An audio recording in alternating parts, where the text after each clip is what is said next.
queridos alunos e professores! Sejam bem-vindos a mais uma aula de História do Contraturno Digital. Eu sou a professora Aldilene Santiago e estarei com vocês nesta aula de hoje. Vamos lá ver o conteúdo da nossa aula?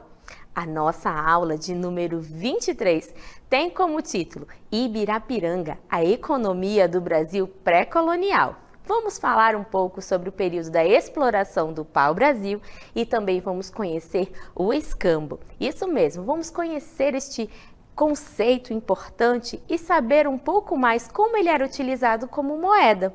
Vamos lá à nossa aula de hoje? Para dar início à nossa aula, vou trazer para vocês a explicação de um conceito importante, que é sobre o escambo. Para melhor compreensão da nossa aula, eu vou explicar o que era o escambo. Não esqueçam, todas as vezes que falarmos sobre escambo, estamos falando da troca. Isso mesmo, troca direta ou até mesmo da permuta. Isso significa que os portugueses e os indígenas praticavam essa troca. Mas com que objetivo, professora? Lembrando que no período aí do Brasil pré-colonial, que corresponde de 1500 até 1530, o escambo era utilizado como moeda. Isso mesmo, não havia aí o sistema monetário sendo colocado em prática. Ah, professora, quer dizer que o indígena já conhecia o pau-brasil? Sim, neste período, o indígena já conhecia o pau-brasil, lembrando que ele conhecia toda essa vasta região e sabia inclusive a localização das árvores, e por isso era ele o responsável por essa extração. Muito comum entre essa comunidade indígena durante o período da colonização, o escambo foi utilizado como moeda. E o que os portugueses ofereciam aos indígenas? Após esse trabalho do corte e também do transporte das toras de madeira, eles recebiam como pagamento do europeu aí espelhos, objetos como também facões e até mesmo perfume. Aqui na nossa ilustração, podemos representar muito bem este processo do escambo sendo realizado entre eles. Mas, professora, não é injusto que como pagamento o indígena receba aí apenas esses utensílios? Isso era porque o português achava que o índio era bobo e acreditava que trocava esses objetos que para o europeu não tinha grande valor pela madeira, que lá na Europa tinha um alto valor. E essa madeira era muito importante aí para os indígenas também. Eles já conheciam que ela dava esse processo de pigmentação nos objetos, como por exemplo, nas penagens utilizadas pelas tribos, era muito comum a utilização do pau-brasil. Professora, então era feita a troca do pau-brasil por esses utensílios? Sim, isso era o escambo. E como se deu esse processo de exploração do pau-brasil? Lembrando que, economicamente, o pau-brasil é símbolo do primeiro grande ciclo de exploração aqui na colônia portuguesa da América. Este processo de exploração foi muito importante para os portugueses, pois o pau-brasil tinha alto valor lá na Europa. Todo este processo era realizado pela mão de obra indígena, isso mesmo, como aqui na representação. Eles eram responsáveis desde a localização das árvores, a esse processo de corte e também de transporte das toras até as embarcações portuguesas. A exploração do pau-brasil foi muito intensa, principalmente nesse período do Brasil pré-colonial que vai se estender até 1530. A exploração desta madeira ocorria por meio do escambo com o indígena. Estão lembrados? Entre a troca aí de utensílios pelas toras de madeira. O pau-brasil possui na sua parte interior uma resina que tem cor avermelhada, isso mesmo, e que era muito utilizado na indústria da tinturaria para pigmentação, tanto de tecidos como também de alguns móveis. Legal, não é mesmo? Desde o início do século XV, a coroa portuguesa recebia altos valores para este processo de exploração do pau-brasil aqui na nossa região. Foram necessárias 3 expedições para realizar esse processo de extração e exploração do pau-brasil. Uma em 1502, outra em 1503 e outra em 1504. Podemos observar aí que ao longo dessas expedições de exploração, as árvores foram sumindo, o que levou praticamente à extinção dessas espécies. Elas eram encontradas principalmente na região costeira, o que facilitou esse processo de exploração. No entanto, Com esse sumiço dessas árvores, ou seja, praticamente essa extinção, agora Portugal teve a necessidade de ir em busca de outros ciclos econômicos para substituir então o ciclo do pau-brasil. Para falar um pouco mais sobre a origem do nome e também um pouco mais sobre algumas características dessa espécie nativa da Mata Atlântica, vou chamar aqui a professora Roberta, de Ciências. Vamos lá, professora, seja bem-vinda. Olá, eu sou a professora Roberta Prestes e hoje nós vamos ter um pouquinho de ciências na aula de História. E sabe por quê? Para falar um pouquinho sobre o pau-brasil. Isso mesmo, essa espécie que tem o nome científico de Pau-Brasilia equinata. Isso mesmo, esse é o nome científico do pau-brasil. E ele é uma espécie nativa das florestas tropicais brasileiras. E onde a gente pode encontrar? Pode encontrar no bioma da Mata Atlântica, no litoral do Rio Grande do Norte até o Rio de Janeiro. Sabe o que mais? Ele pode chegar até 15 metros de altura e é conhecido por outros nomes populares, dentre eles Ibirapitanga, Brasileto, Pau-Brasília, Pau-Rosado e Pau de Pernambuco. Ficou curioso? Dá uma pesquisada, você vai encontrar outros nomes. Até mais! O nome pau-brasil é alvo de muitas especulações e até mesmo de debate entre os historiadores.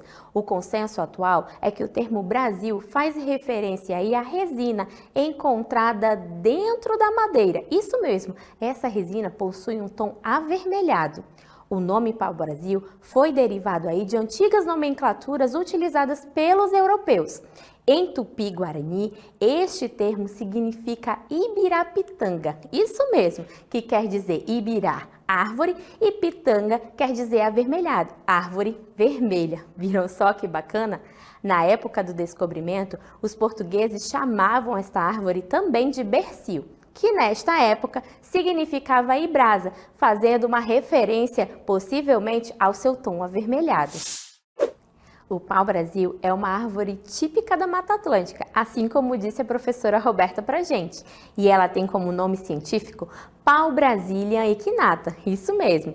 E durante o século XVI, ela era conhecida pelos indígenas que aqui já habitavam por outro nome. Na língua tupi, essa árvore era chamada de Ibirapitanga, ou seja, árvore vermelha. Ela é uma árvore que possui aí cerca de 15 metros. Estão lembrados da fala da professora Roberta? Isso mesmo. E tem nos seus galhos alguns espinhos. A árvore ganhou importância para os portugueses por conta da sua madeira avermelhada. E professora, por que eles tinham interesse? Além da produção de móveis e caixas, ela também era utilizada graças a essa resina na pigmentação de tecidos. Olha só que bacana! Os historiadores apontam que na Europa medieval já se conhecia uma árvore similar ao pau-brasil. Essa, por sua vez, era encontrada aí na Ásia. E ela era conhecida como Biancae Chapin. Isso mesmo, nome diferente. Os registros apontam que a madeira e o corante dessa árvore era conhecido como Brasil. Daí um nome similar ao nome Brasil, não é mesmo? Este corante também era utilizado na pigmentação como corante de tecidos. Muito interessante, não é mesmo? Isso ocorreu tudo durante os séculos XII até o século XIII aí na região da Europa.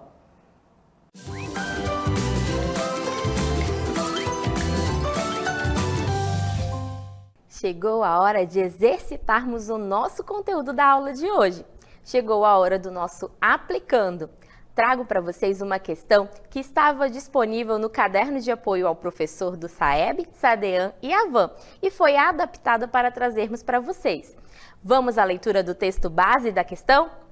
O período que vai de 1500, a data aí da chegada da esquadra de Pedro Álvares Cabral, até 1530, é denominado pelos historiadores como período pré-colonial. Nestes primeiros 30 anos aí do Brasil, ele foi objeto de pouco interesse por parte de Portugal. Isso se deu justamente porque eles estavam mais interessados no lucrativo comércio de especiarias lá na região das Índias, além de não dispor de homens suficientes para poder povoar todas essas regiões descobertas. A economia neste período do chamado Brasil pré-colonial baseou-se na extração e no comércio, Vamos lá agora a nossa questão. Trago antes para vocês uma imagem, isso mesmo, para justamente ajudar a vocês a lembrarem da nossa aula. Essa imagem traz aqui para vocês algumas embarcações chegando na região litorânea aí do Brasil. E nós podemos evidenciar os indígenas fazendo aí a extração e também ajudando no transporte aí justamente desse primeiro ciclo econômico do nosso país.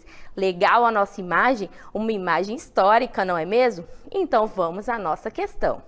No período pré-colonial, a atividade econômica que teve maior destaque aqui foi: letra A, pau-brasil, B, a mineração, a C, cana-de-açúcar ou letra D, o café.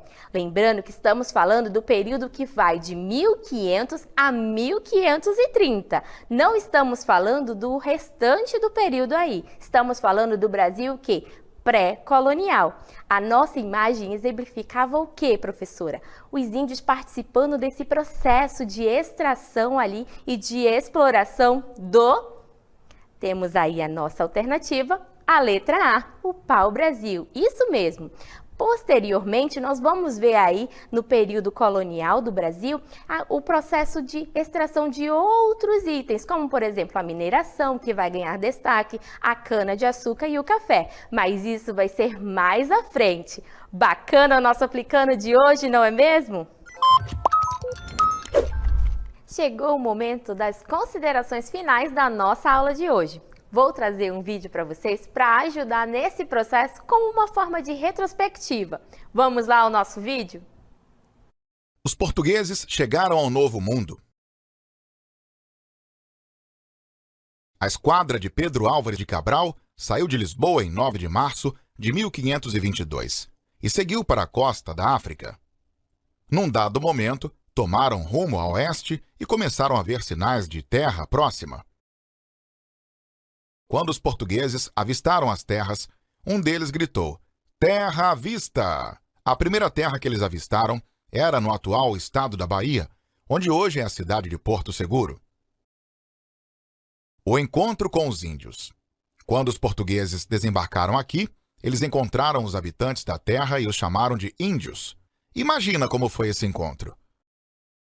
As pessoas que viviam tinham modos de vida bem diferentes, desde roupas, alimentação e, claro, a língua.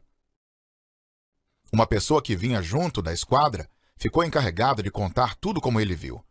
Essa pessoa era o escrivão, chamado Pero Vaz de Caminha, que descreveu sobre o que via como a natureza, os animais e as frutas. Para ele, tudo era muito distante da realidade de Portugal. Curiosidade: você sabia que o termo índio foi criado pelo navegador Cristóvão Colombo? Isso porque a ideia original era alcançar as Índias, do outro lado do oceano. Bacana o nosso vídeo, ele nos mostrou justamente esse primeiro momento da chegada aí dos portugueses aqui no nosso território.